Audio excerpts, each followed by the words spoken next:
Hi, this is Heather. So I know a lot of you struggle with this vicious cycle of emotional eating and all that guilt and shame that comes after it. So I was really excited when I was talking to my friend Jill about this program she does called Healing Emotional Eating that dives more into our relationship with food. So in my work as a holistic nutritionist, I've been working with clients for nearly 7 years now, and this struggle comes up over and over again. And I'm sure you find the same. Absolutely, hands down.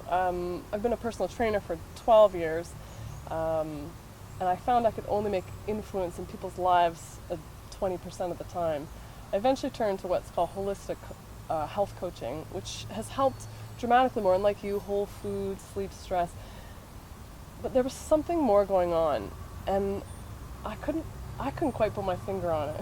So I've broached into something called holistic coaching, which is working with our intuitive, mental, emotional, spiritual, and physical self. And so when we start to understand ourselves, we were talking a little bit before we started about self-sabotage. Yes. A topic that's very close to my own heart. Mm-hmm. And so we were talking about the question of, we all know what we shouldn't be doing. Mm-hmm. Why do we do it anyway? Why do we do it anyway? And as I said, close to my own heart, self-sabotage. Many of us know self-sabotage has such a negative spin on it.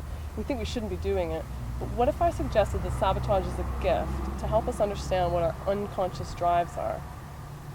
If we could possibly put that spin on self-sabotage, we might unload some of the shame on it and open the door for some healing.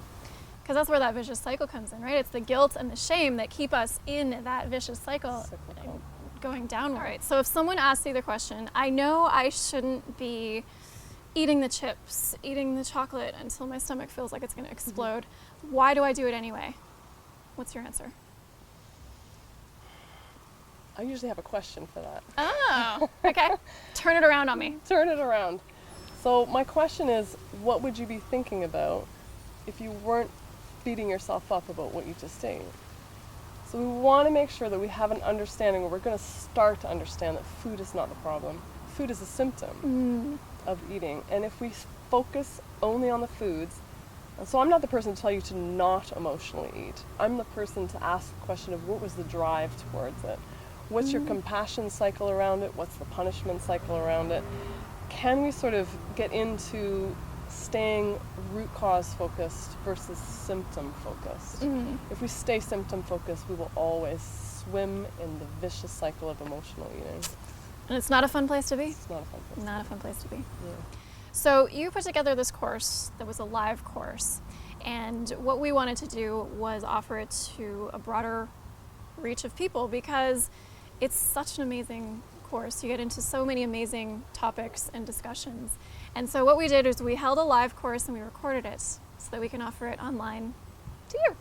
If you're interested, if this is the kind of thing that resonates with you, if our discussion here has been interesting, then this might be a good course for you.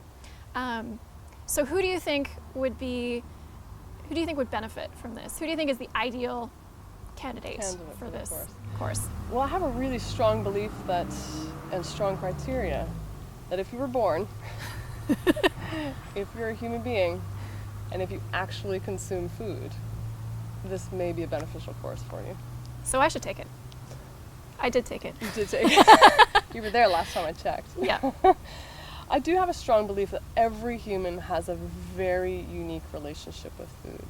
As we compare ourselves to another self and how their relationship is, we tell ourselves we should approach food more like that person. That's just going to set up more problems, more frustration, and more of the cycle.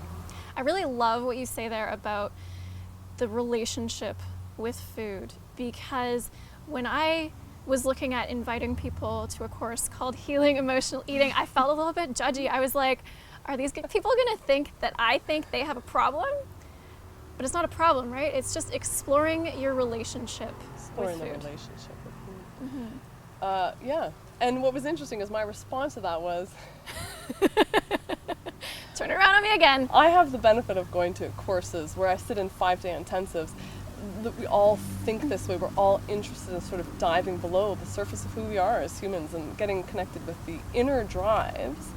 And so I convince myself that other people are interested in this also. So I'm not really selective about who I invite. Because there's a part of me that thinks that we're all interested in this, and many of us aren't, and it can be a scary place to go at times, and it can also be, in my experience, the most freeing place to go. It's raining garden on us. It is raining garden. So in thinking about this course, we went into a lot of topics. So if you're thinking that this sounds like something interesting to you, what do you think are some of the most interesting topics that we dove into in this course? Well, predominantly we focus on 4 topics. Understanding your eating personalities, which is very interesting to consider if you're a compliant or a defiant person. That was eye-opening for me. Yeah. So that's just a hit on a little bit of what we're going to talk about. Then we move into healing emotional eating as we start to sort of dive a little bit deeper.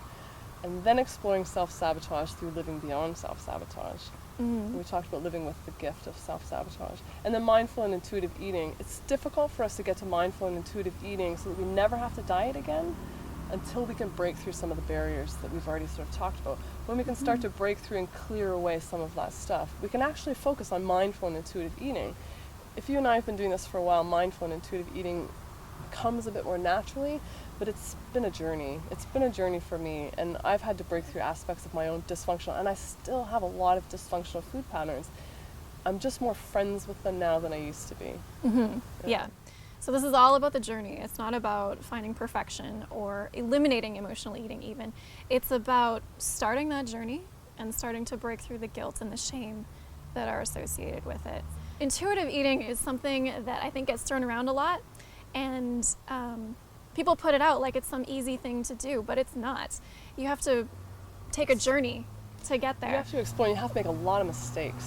Yes. A lot of mistakes, because as you make your mistakes, you get guidelines about what's not working for you. And then you can start to explore what else is, and this is where you come in to help people through aspects of that journey, to give them educational tools and tips, because we do sometimes need to call in knowledge. Yes. To guide us through aspects of that as well. And that was actually one of the 10 principles of intuitive eating that you went through in the course, was some base of knowledge. Because if I felt like eating chocolate all day, is that intuitive eating or is that emotional eating? And without some base level of knowledge, then you can go in very different directions. So we explore the mindfulness and those really deep topics, but I'll also provide some recipes as part of this course to give you, to show you how to take it into the practical side and what you can make for yourself that's really nourishing and really healthy. And again, not thinking that we have to eliminate emotional eating, but if we bring in more of those healthy meals, it helps us make better decisions. It brings us further on that road to intuitive eating. All right. So if you think you might be interested in this course, there's a link down below this video. You can get more information there. There's also an early bird discount on right now because we haven't finished up everything and we haven't gotten everything set up. So I've been telling people, think of it like a Kickstarter that you can get in for an early bird price right now and get access to the full program and any updates that we do in the future. So you can get information about all that at the link down below this video. Leave me a thumbs up if you like this discussion, you like this topic, and you like my friend Jill.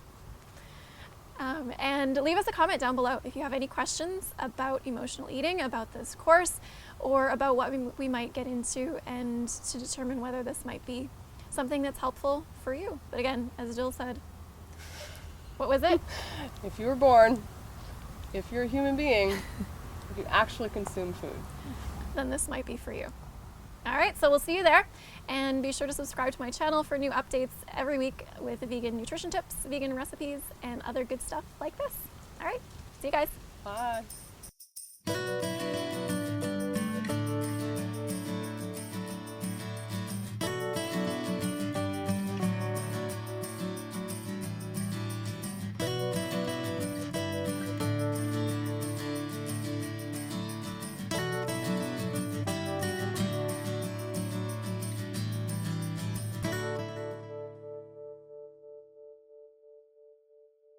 We look like we're in a garden. We are in a garden. It's true. It's true. That's my address. In a garden, literally, figuratively. I think we're getting giddy. Okay, Hi guys, this is Heather. Jill is a personal trainer. About this program that she does called Healing Emotional Eating that explores our relationship with food and dives a little deeper into the underlying reasons behind emotional eating. So